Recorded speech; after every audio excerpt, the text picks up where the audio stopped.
हमारी समझ में ये बात हमें बताने की ज़रूरत है जो हमारे जो इदारे हैं उनको, कि ये आपने इस ऑब्जेक्ट को 100 किलोमीटर अंदर क्यों आने दिया। सुपरसोनिक था तो क्या था, आपको इसको गिराना चाहिए था। और इतलात हैं कि जी इस भारतीय हरकत से सऊदी अरब, कतर और पीआई के जो जहाज है मुतासर हो सकते थे, क्या कहेंगे आप?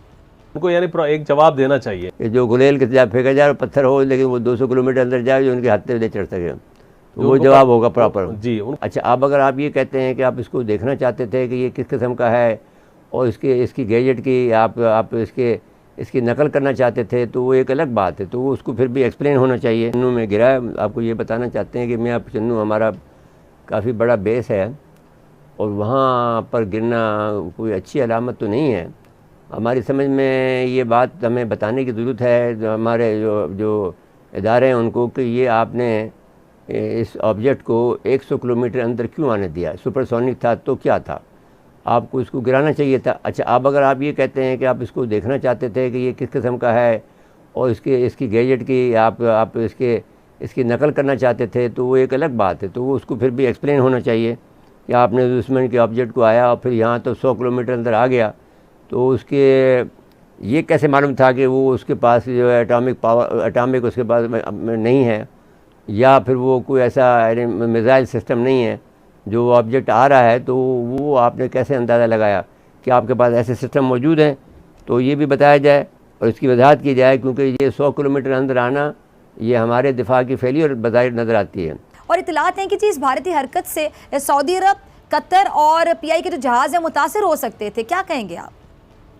जी बहुत शुक्रिया। देखें, पहली बात तो ये है कि अगर ये बात दुरुस्त है जो कि भारत कह रहा है कि ये तकनीकी गलती है, तो ये कोई नाअहली ज़्यादा है, गलती कम है। लेकिन जो हम लोग जो जानते हैं कि मिसाइल कैसे फायर होते हैं, कैसे अपने तब्दील करते हैं डायरेक्शन, तो ये बात मानने वाली नहीं है। कम से कम मैं नहीं मानता कि ये कोई गलती थी। गलती से फायर हो सकता है, उसके बाद गलती से वो मुड़ कर पाकिस्तान की तरफ भी आ गया और गलती से ऐसे इलाके में चला गया और फिर गलती से गिर गया। पहली बात तो ये कि DGSPR ने ये नहीं कहा कि वो हमने गिराया है, उन्होंने ये कहा है कि वो खुद गिरा है। और लेकिन मैं ये समझता हूँ कि ये रिएक्शन काफ़ी नहीं है। मिलिट्री का रिएक्शन तो ठीक है, उन्होंने उसको ट्रैक किया और अंदाज़ा लगाया कि इसमें वॉरहेड नहीं है, इसलिए उसको आने दिया या वो आ गया, जैसे भी था मतलब वो भी बाद में पता चलेगा। लेकिन फॉरेन ऑफिस का ये रवैया काफ़ी नहीं है कि वो भारत को कहे कि जी अभी तुम्हें ये नहीं है वो नहीं है। फॉरेन ऑफिस को ये एक सीरियस चीज़ है, एक ऐसा मिसाइल जो कि मेरे ख्याल में न्यूक्लियर वॉरहेड को कैरी कर सकता था, वो मोड़ काट कर पाकिस्तान की हदूद में आ गया। तो ये नहीं है कि जी सिविल एविएशन के जहाज़ों को ख़तरा था, वो तो था ही। पाकिस्तान को कितना बड़ा ख़तरा था, मेरा ख्याल है कि UN सिक्योरिटी काउंसिल में लेकर जाने वाली बात है, UN के लेवल पे लेकर जाने वाली बात है कि एक न्यूक्लियर केपेबल मिसाइल पाकिस्तान पर दागा गया है और उसके बहुत सारे वजूहात हो सकती हैं। तो मेरा ख्याल है कि हमारा रिएक्शन वीक है, कमज़ोर है और एक न्यूक्लियर पावर के स्टेटस का रिएक्शन नहीं है। ये एक अच्छी बात है कि पहले पाकिस्तान की तरफ से एक जिम्मेदारी का मुजाहरा किया गया, हमने कोई इल्जाम नहीं लगाया, मौका दिया भारत को कि वो वजाहत करे और अब भारत ने भी उसका एतराफ़ किया। लेकिन इसके अंदर शहबाज मेरे ख्याल में जो कैच है, पाकिस्तान और भारत दोनों न्यूक्लियर मुल्क हैं और ये रिफ्लेक्ट करता है कि अगर भारत के अंदर से इस तरह टेक्निकल वजूहात की बिना पर एक मिसाइल फायर होता है, पाकिस्तान के अंदर आके गिरता है, खुदा ना खास्ता कोई भी मिसअंडरस्टैंडिंग हो जाती है, दोनों न्यूक्लियर मुल्क हैं, इसमें जंग भी छिड़ सकती है। दो चीजें, तो खैर पाकिस्तान का जो रवैया वो काबिल सताइश है, उन्होंने पेशेंस से बुर्दबारी से काम लिया, इसी तरह फिर भारत ने भी अपनी गलती का एतराफ़ कर लिया। अब इसको बिल्कुल दूसरे जाविये से देख लें, अगर ये गलती पाकिस्तान से हुई होती तो इस वक्त जो हिस्टेरिया क्रिएट हुआ होता इंडियन मीडिया में और इंडियन हुकूमत इसके ऊपर कैसे रिएक्ट करती है, खासतौर पर ऐसे वक्त में मेरा ख्याल परसों ही उनके इलेक्शंस थे कुछ रियासतों में, तो सिचुएशन थोड़ी सी डिफरेंट हो सकती थी। तो अभी हम इसको इस तरह से देख रहे हैं कि आपने ये जानबूझ के किया है और जानबूझ के इसलिए किया है कि इस ऑब्जेक्ट की जो आपकी हैयत है, जो इसकी बनावट है, उसको आप चेक करना चाहते हैं कि क्या चीज़ है कि जो सुपरसोनिक है और ये जो ऑब्जेक्ट इन्होंने इंडिया ने क्यों भेजा है, उस बात को समझने के लिए समझने के लिए आपने इसको अंदर दिया। लेकिन बहरहाल इसकी जो वजाहत मैंने 2 मांगी हैं वो आपको करनी पड़ेंगी। जी ज़ैन साहब आगे चलें, आगे आ जाए। आगे जी, चीनी तैयारे जो हैं JF-10 जो हैं जो पाकिस्तान को मिल गए हैं और वो जो बहुत उसमें अब इसके बाद में वो जो आपका राफेल तैयारा वो बेकार हो गया है इनके JF-10 के मुकाबले में। J-10C जो है वो 5th जनरेशन का है, और जबकि ये 4.5 का है राफेल जो है जी। तो इस लिहाज से हमारी सुपरमेसी फिर से कायम हो गई है।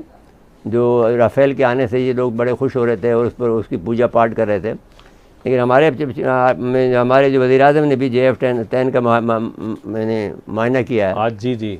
तो वो भी एक अच्छी अलामत है कि आपने वज़ीर-ए-आज़म साहब को जो है आपने वज़ीर साहब ने अपने आप के जो दिफा को अहमियत देनी शुरू कर दी है जी। ये इसका, क्योंकि जो उनके खिलाफ तहरीक अतमाद आ रही है उसका मुझे शाखसाना नज़र आता है, जिसमें कि इतने मुतहरक हुए हैं कि हर एक जगह पर वो जाकर खुशामद अब कर रहे हैं। वो पहले कर लेते भाई। आपसे ये कहना चाहता हूँ कि JF-10 का आना इंडिया के लिए, इंडिया की जो बढ़तरी थी, जो अपने आप जिस पर वो नाज कर रहा था, वो ख़त्म हो गया है जी। लेकिन ये जो ऑब्जेक्ट आया है इसका जवाब फिर पाकिस्तान को देना पड़ेगा।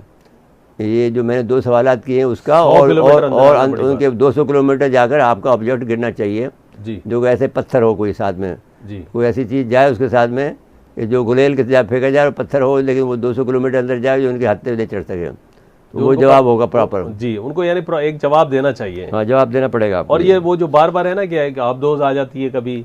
हाँ, तो ये छेड़छाड़ जो कर रहे हैं उसमें जो चैलेंज किया है इसने, इमरान ने उस पर ये चैलेंज किया ना, जो उसको यूरोपीय यूनियन को कहा कि भाई ये जो ख़त लिखा है आपने हमें, वो आपने इंडिया को लिखा है, तो फिर इसके बाद में इंडिया को भी ख़त लिखा गया है जी। तो वो तो ठीक कर रहा है, अपने एक किस्म की जो खुद मुख्तारी का जो ऐलान कर रहा है, जो हम बार बार कर रहे हैं कि हम प्लेयर हैं, और उस प्लेयर का ये जो ऐलान कर रहा है। और उसके बाद में अफसोस की बात यह है कि $2 बिलियन आए हैं, और अब सारे पाकिस्तान जो है, किसी ने मजाक में एक आर्टिकल लिखा है और कहा है कि पूरी कौम जो है $5.5 मिलियन में बिक रही है।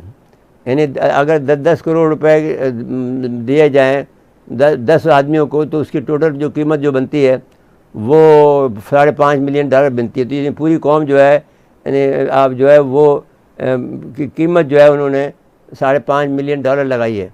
तो अगर ये कीमत हमारी है कि जैसे पूरा पाकिस्तान बिक जाता हो और एक